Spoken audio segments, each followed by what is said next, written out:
आज ये दास्तां है भारतीय हिंदी सिनेमा की एक ऐसी अभिनेत्री की जिससे बॉलीवुड के सभी सुपरस्टार्स उस दौर में शादी करना चाहते थे, लेकिन ये अदाकारा जिंदगी भर कुंवारी ही रह गयी। 60 और 70 के दशक में जहां हीरोइन संस्कारी बहू और प्रेमिका की भूमिका निभा रही थी, तो ऐसे में इस अभिनेत्री ने खूबसूरती और ग्लैमरस का बेजोड़ तड़का लगाकर हिंदी सिनेमा के आयाम ही बदल दिए। कितना प्यारा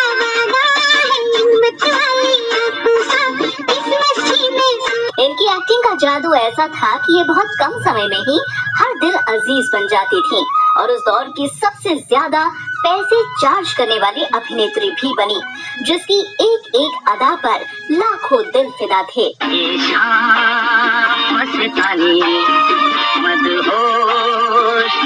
इतनी खूबसूरत, मशहूर और भारतीय नृत्य संगीत में पारंगत इस अदाकारा की जिंदगी में ऐसा क्या हुआ था कि ये 81 साल से कुंवारी और अकेली है, और कैसे इस अभिनेत्री के ऊपर एक शादीशुदा फिल्म निर्माता की प्रेमिका होने का आरोप लगा, जिसकी वजह से ये आज तक है तन्हा और अकेली।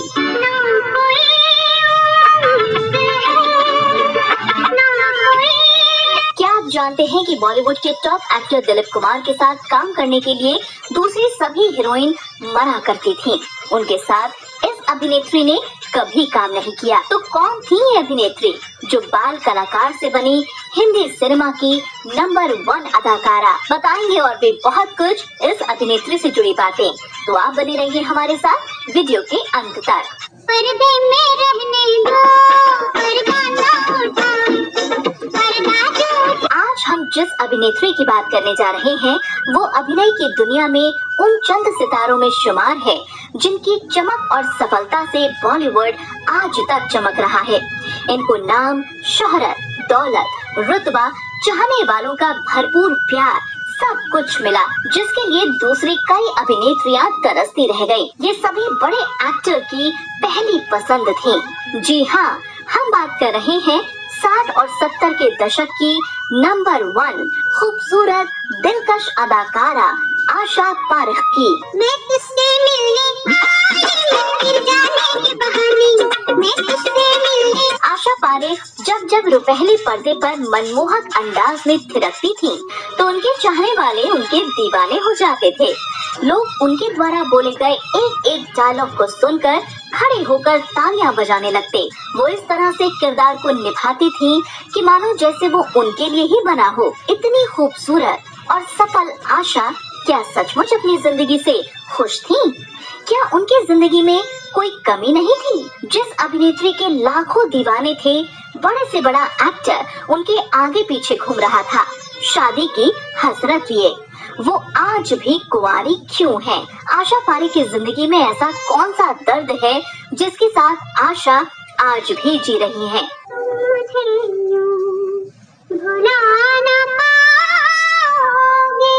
तो आज हम आपको बताएंगे कि कौन थी आशा पारेख, कैसे उनका फिल्मों में आना हुआ और कैसे ये बाल कलाकार से टॉप की हीरोइन बन गयी।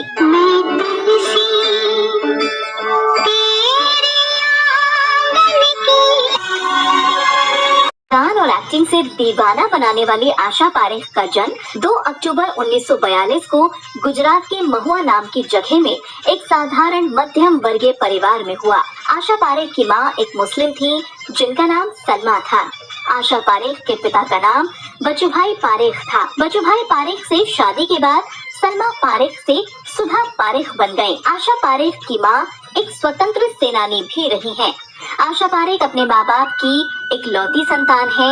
आशा जब छोटी थी तो ये डॉक्टर बनना चाहती थी, लेकिन इनकी माँ सुधा पारेख को इंडियन क्लासिकल डांस में काफी रुचि थी, इसलिए उन्होंने अपनी बेटी को डांस में परिपक्व बनाने के लिए कई जगह शिक्षा दीक्षा दिलवाई। आशा ने भी दिल लगाकर डांस को सीखा और वो छोटी सी उम्र में ही अच्छी इंडियन क्लासिकल डांसर बन गयी, और इसी डांस की वजह से वो कई प्रोग्राम का हिस्सा बनने लगी, जहां बड़े बड़े लोग, डायरेक्टर्स, प्रोड्यूसर्स डांस देखने आते थे। और ऐसे ही एक स्टेज डांस परफॉर्मेंस में फिल्म निर्माता विमल रॉय भी आए हुए थे, जो इनका डांस देखकर काफी प्रभावित हुए और उन्होंने आशा पारेख के पास जाकर पूछा कि क्या तुम मेरी फिल्म में काम करना चाहोगी। हालांकि उनकी माँ फिल्मों में काम करने के खिलाफ थी, लेकिन विमल जी ने सबको मना दिया और किसको क्या पता था कि उनकी बेटी को एक डांस परफॉर्मेंस की वजह से 1952 में फिल्म माँ में काम करने का मौका मिलेगा। इस फिल्म में आशा बाल कलाकार के रूप में काम कर रही थी। कुछ समय बाद फिल्म रिलीज हुई, लेकिन दुर्भाग्यवश ये फिल्म नहीं चली। इस फिल्म में काम करने के लिए आशा पारेख को 100 रुपए की फीस भी मिली थी और ये इनकी चाइल्ड आर्टिस्ट डेब्यू फिल्म भी थी।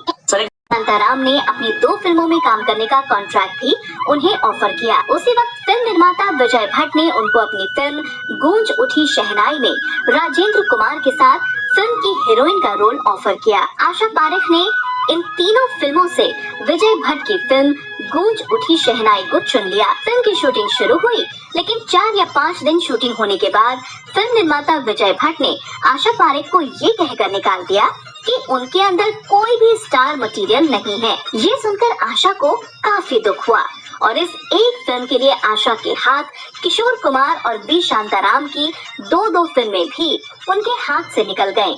कितनी अनोखी बात है। ने इस ऑफर को मंजूर कर लिया। दिल तक देखो, दिल तक देखो, दिल तक देखो जी, दिल लेने वाला। 16 साल की आशा फिल्म के हीरो शम्मी कपूर को चाचा कहकर बुलाती थी, क्योंकि शम्मी आशा से काफी बड़े थे। शम्मी कपूर की पत्नी गीता बाली ही उन दिनों आशा का मेकअप किया करती थी। शम्मी कपूर और गीता आशा को अपनी बेटी की तरह ही ट्रीट करते थे। हंसते खेलते ये फिल्म तैयार हुई। इस फिल्म को आशा पारेख के जन्मदिन के दिन यानी 2 अक्टूबर 1959 को रिलीज किया गया। ये फिल्म उस दौर की एक सुपरहिट फिल्म साबित हुई।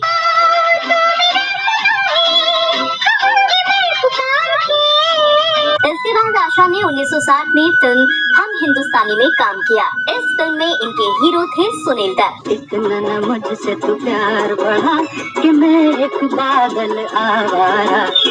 आशा शुरुआती दिनों से ही काफी शरारती रही हैं। हम हिंदुस्तानी फिल्म के शूटिंग के समय आशा ने सुनील दत्त की चप्पल छिपा दी। काफी कोशिश करने के बाद भी जब चप्पलें नहीं मिली, तो आखिरकार उनको फिल्म के सेट से घर तक नंगे पैर ही जाना पड़ा। तेरी आँखों के सिवा दुनिया में।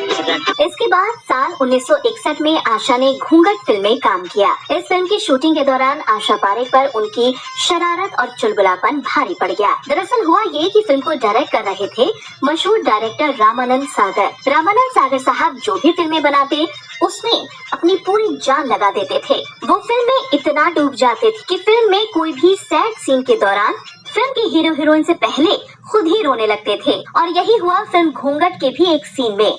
आशा पारेख को इस सीन में रोना था, लेकिन उस सीन में सागर साहब आशा पारेख से पहले ही रोने लगे, लेकिन उन्हें रोता देख आशा पारेख हंसने लगी। शुरुआत में तो रामानंद सागर साहब ने उनकी इस हंसी को नजरअंदाज किया, लेकिन लगातार हंसने की वजह से रामानंद सागर साहब ने अपना गुस्सा आशा पारेख पर उतार दिया, क्योंकि 30 बार रीटेक होने के बाद भी फिल्म का सीन पूरा नहीं हो रहा था। तो गुस्से में रामानंद सागर जी बोले कि अगर फिल्म का सीन देखकर मैं रो सकता हूँ, तो फिर तुम क्यों नहीं रो सकती हो। ये बात सुनकर आशा को अपनी गलती का एहसास हुआ और वो अपने मन में कोई ऐसी घटना सोचने लगी जिसके दुख को अपने फेस पर लाकर सोचकर फीलिंग के साथ इस सीन को पूरा किया जा सके। इस घटना के बाद आशा अपने करियर के प्रति गंभीर हो गई और घूंघट फिल्म की कामयाबी के बाद इनका गोल्डन पीरियड शुरू हो गया और इनकी घराना, छाया, जिद्दी, मेरे सनम, तीसरी मंजिल, लव इन टोक्यो, उपकार, कारवां,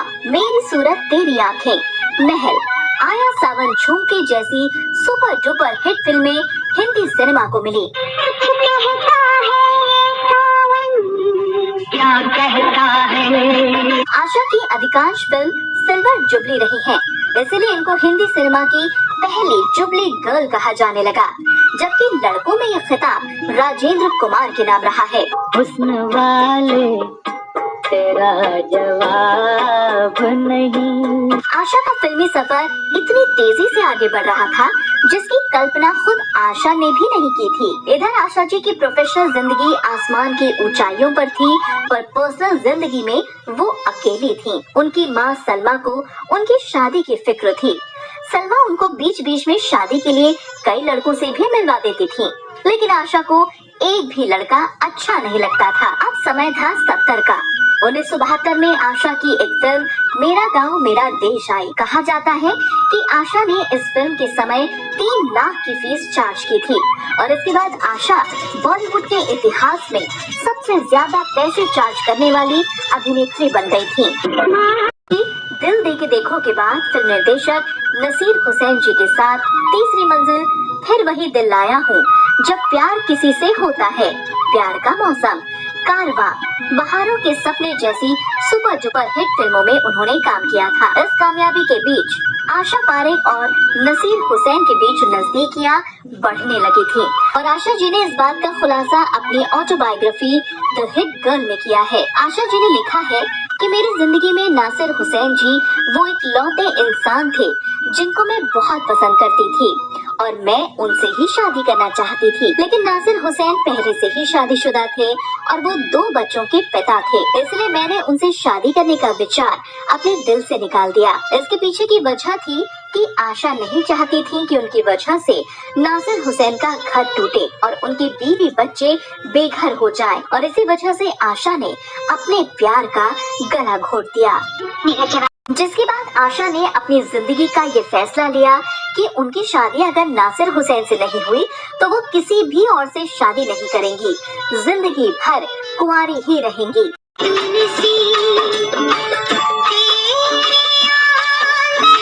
आशा पारेख को फिल्म कटी पतंग के लिए फिल्म फेयर में बेस्ट एक्ट्रेस का अवार्ड भी मिला। समय गुजरा और अब हिंदी सिनेमा में कई और हीरोइनें फिल्मों में आ चुकी थी और उन्होंने आशा की जगह ले ली थी। 80 का दशक आते आते आशा को बतौर हीरोइन फिल्म मिलना बंद हो गई, लिहाजा आशा ने कालिया, बुलंदी, बंटवारा जैसी फिल्मों में बहन, भाभी और माँ जैसे किरदारों को निभाया।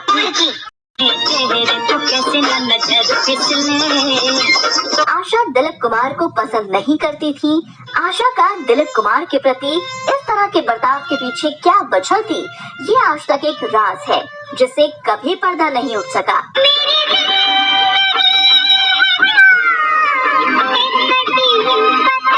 आशा पारेख ने हिंदी भाषा के अलावा गुजराती 1995 में रिलीज हुई फिल्म आंदोलन आशा पारेख की आखिरी फिल्म बन गई। इस फिल्म में ये गोविंदा और संजय दत्त की मां का रोल निभाते हुए नजर आई थी। इसके बाद आशा ने फिल्मों से संन्यास ले लिया क्योंकि समय तेजी से गुजर रहा था और इंडस्ट्री में अब कुछ और अभिनेत्री और अभिनेताओं का कब्जा था। आशा पारेख को राजेश खन्ना, धर्मेंद्र, शशि कपूर, मनोज कुमार, शम्मी कपूर, सुनील दत्त, देवानंद, जितेंद्र ये सभी पसंद करते थे और कुछ तो इनको दिल ही दिल में प्यार भी करते थे। मैं तुमसे शादी करना चाहता हूँ आशा। इन्हीं कुछ स्टार्स के साथ आशा के कुछ दिलचस्प किस्से भी हैं और विवाद भी। साल 1968 में आशा पारेख कन्यादान फिल्म कर रही थी। इसी बीच ये फिल्म निर्माता मोहन सहगल और उनकी पत्नी के साथ रोहतांग के पास आर्मी कैंप में गई। यहाँ आशा को आर्मी वाले एक छोटी सी पार्टी पर इनवाइट किया गया, लेकिन वहाँ से लौटते वक्त रास्ते में इनकी कार खराब हो गई। मजबूरी में ये तीनों कार को छोड़कर पैदल ही आगे बढ़ने लगे, लेकिन उस समय उस जगह जंगली जानवर और भालुओं का शोर था। डर की वजह से ये भगवान का नाम लेकर आगे बढ़ते जा रहे थे कि अचानक से आशा को अपने नाम की आवाज सुनाई दी। आवाज की दिशा में देखा तो शशि कपूर एक जीप लेकर उनकी तरफ चिल्लाते हुए आ रहे थे। उनको देखकर तीनों की जान में जान आ गई और ये जल्दी से बैठकर वहाँ से निकले और शूटिंग लोकेशन पर पहुँच गए, जिसके बाद शशि कपूर और आशा पारेख बहुत अच्छे दोस्त बन गए।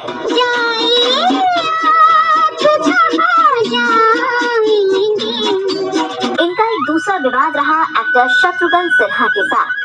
ये दोनों एक फिल्म साजन में एक साथ पहली बार काम कर रहे थे। इस फिल्म की शूटिंग के दौरान किसी ने शत्रुघ्न सिन्हा से ये कह दिया कि आशा पारेख ने आपके लिए ये कहा है कि कौन है ये नया लड़का और अपने ही गुमान में रहता है। इस बात को सुनकर शत्रुघ्न सिन्हा नाराज हो गए और वो आशा पारेख को एक घमंडी लड़की मानने लगे। फिल्म के रिलीज के बाद शत्रु ने फिल्म फेयर मैगजीन को दिए एक इंटरव्यू में आशा की जमकर बुराई की और ये तक कह दिया कि मैं आशा के साथ फिल्म की शूटिंग करने के बाद अपने हाथ अच्छे से धोता था। इस बात का आशा पारेख को बहुत बुरा लगा और इसके बाद दोनों में बहुत ज्यादा मनमुटाव हो गया।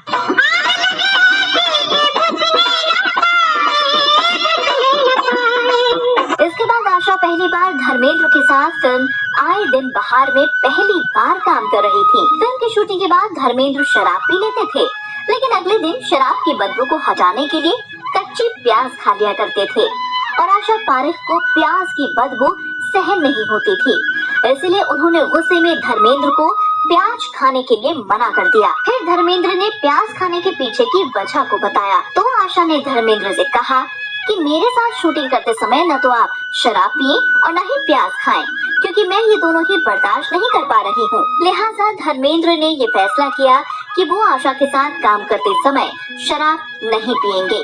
कुछ समय बाद इसी फिल्म के एक दृश्य में धर्मेंद्र ने ये फैसला किया कि वो आशा के साथ काम करते समय शराब नहीं पिएंगे। कुछ समय बाद इसी फिल्म के एक दृश्य में धर्मेंद्र को पानी में फिल्म का एक शॉट देना था। ठंड बहुत ज्यादा थी और बार बार रीटेक होने की वजह से ठंड से धर्मेंद्र का बुरा हाल हो गया। तो फिल्म के निर्देशक हर रीटेक के बाद उनको एक ग्लास ब्रांडी ऑफर करते ताकि उनके शरीर में कुछ गर्मी आ सके, लेकिन धर्मेंद्र आशा पारेख को देखते और मना कर देते। धर्मेंद्र का शरीर ठंड में जकड़ने लगा तो वहाँ के लोग आशा पारेख को गुस्से की नजर से देखने लगे। तो कुछ देर बाद आशा खुद एक ग्लास ब्रांडी लेकर उनके पास गई और उसे पीने को कहा, लेकिन धर्मेंद्र आशा के सामने कभी शराब नहीं पिएंगे ये वादा कर चुके थे। उनकी इस बात से आशा काफी खुश हो गई और इसके बाद इन दोनों में काफी अच्छी दोस्ती हो गई। आशा पारेख ने अपने बेहतरीन सफर और काम के लिए कई अवार्ड जीते, जिनमें इनको फिल्म फेयर अवार्ड के अलावा पद्मश्री अवार्ड से भी नवाजा जा चुका है। 2002 में लाइफ टाइम अचीवमेंट अवार्ड से भी इन्हें सम्मानित किया जा चुका है। तो वहीं साल 2020 में आशा पारेख को भारत सरकार ने दादा साहेब फाल्के पुरस्कार से भी नवाजा।